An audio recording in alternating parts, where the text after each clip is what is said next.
Friend, welcome back to my channel blog with the চ্যানেলে তোমাদেরকে আবার অনেক অনেক শুভেচ্ছা এবং স্বাগত জানিয়ে আজকের ব্লগটা স্টার্ট করছি। আর আজকে কিন্তু একদম রাত 12টা থেকেই আজকের ভিডিওটা তোমাদের সাথে শেয়ার করছি। তোমরা তো বুঝেই গেছো আজকে একটা বার্থডে ভিডিও হতে চলেছে। তো কার বার্থডে সেটাও নিশ্চয়ই এতক্ষণে বুঝে গেছো। 15ই সেপ্টেম্বর 2017 সালের এই দিনেই কিন্তু আমার ডিঙ্কা আমার কাছে এসেছিল। প্রথমবার মা হওয়ার স্বাদও পেয়েছিলাম। তো আজ রাত 12টাতেই ওকে উইশ করলাম আমরা সবাই মিলে। আর ছোট্ট একটা পেস্ট্রি আর সঙ্গে আমি একটু নিজের হাতে পায়েস বানিয়ে রেখেছিলাম, তো সেটা দিয়েই কিন্তু বার্থডে প্রারম্ভটা করলাম। তো সারাদিন আশা করছি বেশ ভালো কাটবে। আশীর্বাদ করো তোমরা, ও যারা জীবনে বড় হতে পারে এবং মানুষের মতো মানুষ হতে পারে এবং একজন সৎ মানুষ হতে পারে। শুভ সকাল বন্ধুরা, দেখো সকাল হয়ে গেছে আর সকাল সকাল কিন্তু স্কুল যাওয়ার জন্য আমার ডিঙ্কা রেডি। আর যেহেতু আজকে বার্থডে সেই জন্য ও কিন্তু আজকে ইউনিফর্ম পরে স্কুলে যাবে না, তো আজকে কিন্তু সিভিল ড্রেসেই যাবে। আর এবারে খুব একটা বড় করে বার্থডেটা সেলিব্রেট করব না, তবে একটু ইউনিক করার চেষ্টা করেছি, ওর মতন করে ওকে একটুখানি আনন্দ দেওয়ার চেষ্টা করেছি। তো সেটা হচ্ছে যে ওর যেহেতু 8 ইয়ার্স হচ্ছে এবারে, তো ওর জন্য 8টা গিফট কিনেছি আর চারিদিকে লুকিয়ে রেখেছি ও ঘুম থেকে ওঠার আগে। তো এটাই দেখো ও খুঁজতে শুরু করে দিয়েছে আর আমি ওকে বলেছি মাত্র 8 মিনিটস টাইম দেবো, তো 8 মিনিটের মধ্যে কিন্তু ওকে 8টা গিফট খুঁজে বের করতে হবে। তো সেটাই কিন্তু ও করতে অলরেডি শুরু করে দিয়েছে। আর এই প্ল্যানিংটাতে কিন্তু ও ভীষণ ভীষণ খুশি হয়েছে এবং ইন্টারেস্টেডও হয়েছে। তো যেহেতু স্কুলের টাইম হয়ে যাচ্ছে, তো আরো তাড়াহুড়ো করে ও কিন্তু গিফটটা খোঁজা শুরু করে দিয়েছে। তবে এর মধ্যে একটা দুঃখের কথা, সেটা হচ্ছে হঠাৎ করে আজকে সকাল থেকেই মামামের জ্বর। তো সেই কারণে মামাম আজকে স্কুলে যেতে পারবে না। ও ঘুম থেকে উঠে ব্রাশ করে আর পারছিল না, আবার শুয়ে পড়েছে। তো যাই হোক, চলো ভিডিওটা এগিয়ে নিয়ে যাওয়া যাক। সারাদিন কি করি না করি সেটা কিন্তু তোমাদের সাথে অবশ্যই শেয়ার করব। তো চলো দেখতে থাকো, আই হোপ তোমাদের ভালো লাগবে। তো এই ঘরে খোঁজার পরে দেখো ও কিন্তু চলে যাচ্ছে অন্য ঘরে, কারণ বাকি গিফটস গুলো এখনো পর্যন্ত ও যেহেতু খুঁজে পায়নি, তাই এ ঘর ও ঘর খুঁজে বেড়াচ্ছে।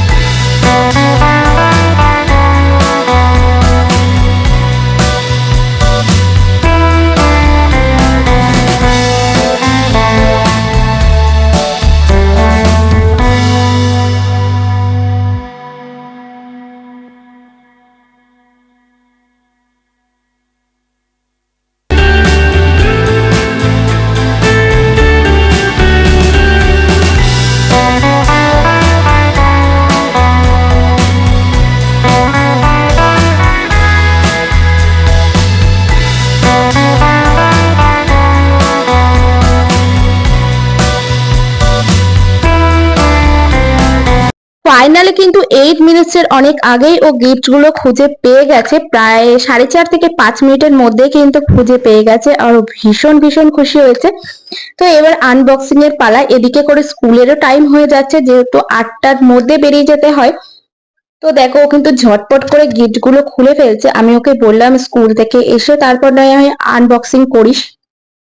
তো ও এতটাই এক্সাইটেড গিফটগুলো দেখার জন্য যে আর ধৈর্য ধরে রাখতেও পারছে না।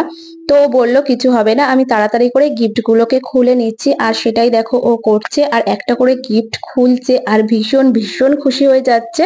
কারণ ওর কিন্তু কিছু পছন্দের জিনিসও এর মধ্যে ছিল। প্রায় সবকটাই পছন্দের এবং দরকারি জিনিসই ছিল। তার মধ্যে একটা ছিল খেলনা। তো চলো দেখে নেওয়া যাক কি কি গিফট ও পেলো।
সেই উপলক্ষে আমার ডিঙ্কার একটা আর কি আবদার ছিল, যেটা হচ্ছে কিনা এবারে বার্থডেতে ওকে বাড়িতে নিয়ে যেতে হবে আর ওখানে গিয়েই সেলিব্রেট করব। তবে খুব একটা বড় করে নয়, ছোট করেই সেলিব্রেট করব।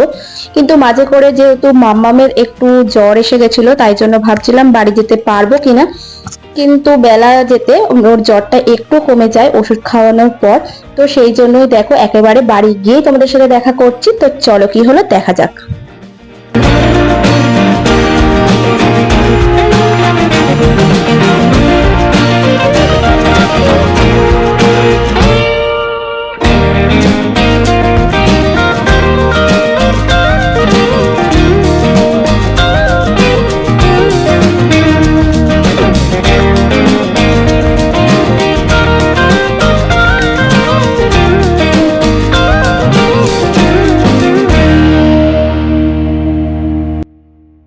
তো দেখো বাড়িতে চলে এসেছি আর ও স্কুল থেকে বাড়ি ফিরেছে 1:30টায়। আর যে ড্রেসটা পরে ও আর কি স্কুলে গেছিল, তো আমরা বেশি দেরি করিনি যেহেতু আমাদের বাড়িতে আসতে অনেকটাই টাইম লাগে। আর এবারে আমি দুটো বাচ্চাকে নিয়ে একা একাই এসেছি, তো তাড়াহুড়ো করেই বেরোতে হয়েছিল।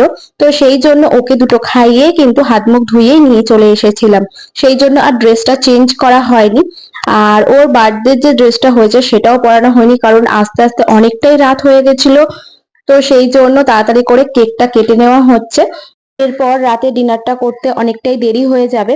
তো সেই জন্য আর এদিকে দেখো বাড়ির বড়রা আর কি গুরুজনেরা আশীর্বাদ করছে, কিন্তু ও একেবারেই ধৈর্য কিন্তু ধরে রাখতে পারছে না, কারণ ও ভাবছে কখন ও কেকটা কাটবে। তো যাই হোক দেখো একে একে কিন্তু সবাই আশীর্বাদ করে নিচ্ছে, আর এটাই তো সবচেয়ে বড় পাওয়া তাই না, জন্মদিনের এর থেকে বেশি আর কি চাই। গিফট তো গিফটই, কিন্তু এর থেকে বড় গিফট আর কি বা হতে পারে।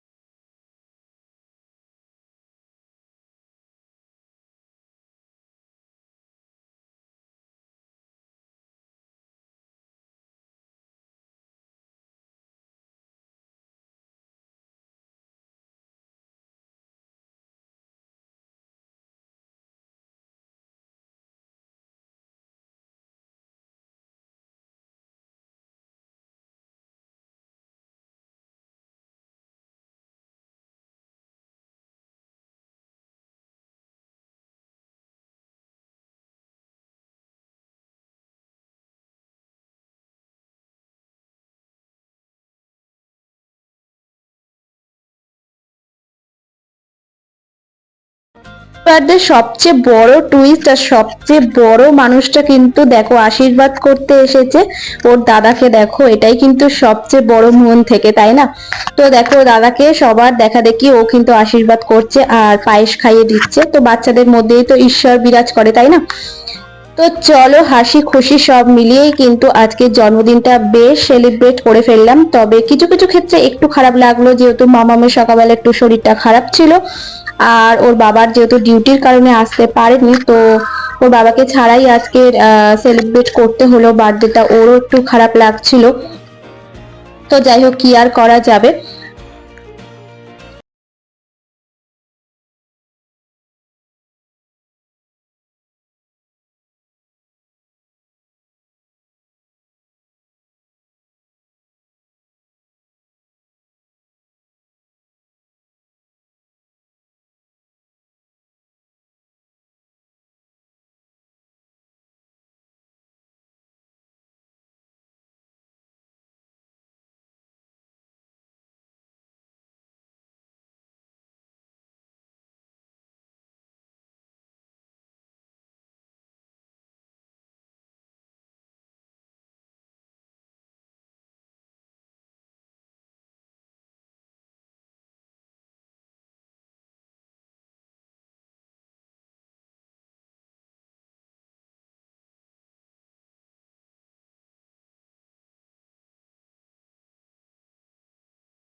এরপর দেখো ডিনারের পালা। তো ডিনারে কিন্তু যেটুকু আয়োজন করা হয়েছে সবটাই কিন্তু আমার বাবা নিজের হাতে করেছে, আর এটা সবচেয়ে বড় পাওয়া। তো চলো আজকের ভিডিওটা কেমন লাগলো অবশ্যই জানিও। আবার দেখা হচ্ছে নেক্সট ভিডিওতে। টাটা।